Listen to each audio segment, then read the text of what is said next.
Hello guys, আসসালামু আলাইকুম। সবাই কেমন আছেন? আশা করি অনেক ভালো আছেন। আপনাদের দোয়ায় আলহামদুলিল্লাহ আমি অনেক ভালো আছি। দেখেন গাইস, কাঁচামরিচ, এই কাঁচামরিচ দিয়ে কি করব আপনাদেরকে দেখাবো। এই হচ্ছে আম।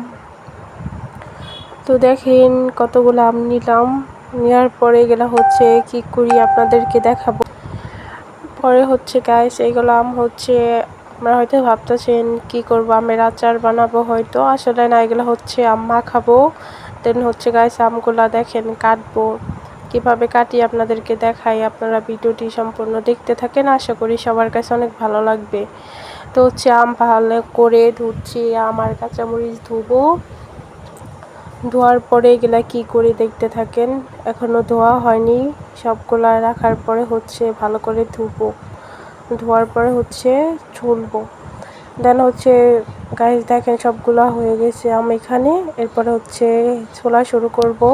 দেন হচ্ছে দেখেন আমি ছোলা শুরু করে দিছি, আস্তে আস্তে সবগুলাই ছুলবো। দেখতে থাকেন ভিডিওটা।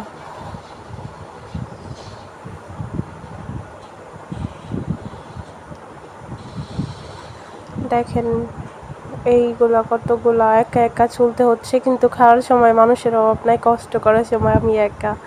তো দেখতে দেখতে একটা ছুলে ফেললাম, এভাবে সবগুলা ছুলবো। দেখতে থাক। আম মাখানোর পরে সবাই চলে আসে, কিন্তু কাটার সময় মাখানোর সময় কাউকে পাওয়া যায় না। তো হচ্ছে চুলতাছি, আস্তে আস্তে চুলতাছি। দেন গাইস একটা কথা, আম চুলার সময় বলি আপনাদের, কে কে আম খাবেন আপনাদের বলি। আমি সব সময় আমাদের পাশে চলে আসতে, কিন্তু কেউ কখনো আসেন না। তো আপনারা হয়তো ভাবেন আমি অনেক কিপটা, আসলে না, চলে আসেন, আম সবাইকে খাওয়াবো ইনশাল্লাহ। দেন হচ্ছে দেখেন চুলা হচ্ছে না কত লেট হচ্ছে চুলতে চুলতে। পরে হচ্ছে দেখেন সবগুলা চুলবো। চুলার পরে হচ্ছে এক ধাপে দেখেন সবগুলা চুলা হয়ে গেছে। আমি কিন্তু ম্যাজিক জানি গাইস। দেখছেন সবগুলা চুলা শেষ। এরপরে হচ্ছে এগুলো আবার ধুবো। ধোয়ার পরে পানি কিন্তু আবার খাবো না, আমি পানি ফালাই দিমু। আপনারা আবার ভাইবেন না এই পানিটা আমি খাবো। দেন হচ্ছে এই চুকলা এগুলা সব ফালাই দিয়া এটা ধুইয়া এখন হচ্ছে আম কাটা শুরু করে দিলাম গাইস। দেখেন কি কুচি কুচি করে কাটতেছি, সবগুলাই ভাবে হচ্ছে গাইস আম কাটবো। কাটার পরে কি করব আপনাদেরকে অবশ্যই দেখাবো।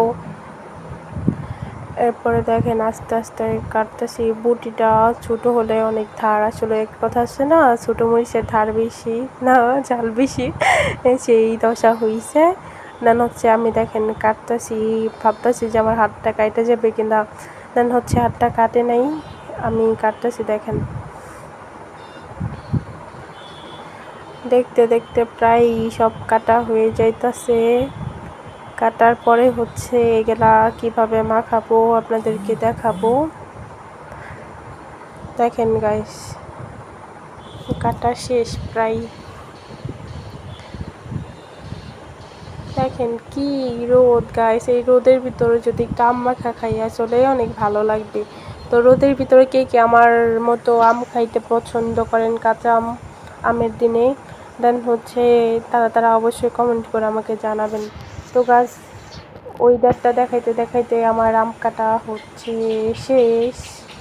এখন এগুলা কি করি দেখেন, এই তো কাঁচামরিচ, যারা যারা বাজে কমেন্ট করবেন তাদের জায়গা মতো কাঁচামরিচ লাগাই দেবো। দেন হচ্ছে এই কাঁচামরিচ কাটার পরে এগুলা দেখেন লবণ দিয়া তারপরে কাসুন্দ দিয়া মাখাবো। তো দেখতে থাকেন।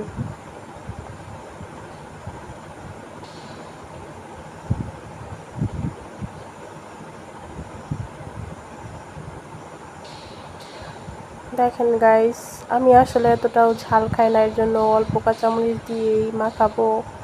এরপরে হচ্ছে এই দেখেন কাটা শেষ। এরপরে এটা কি আপনারা অবশ্যই কমেন্ট করে আপনারা বলবেন, আমি বলবো না। দেন হচ্ছে এখন চটকে মাখাবো। আশা করি সবার কাছে ভিডিওটা ভালো লাগছে। সবাই সবার লাইক কমেন্ট শেয়ার করবেন বেশি বেশি করে। বাই।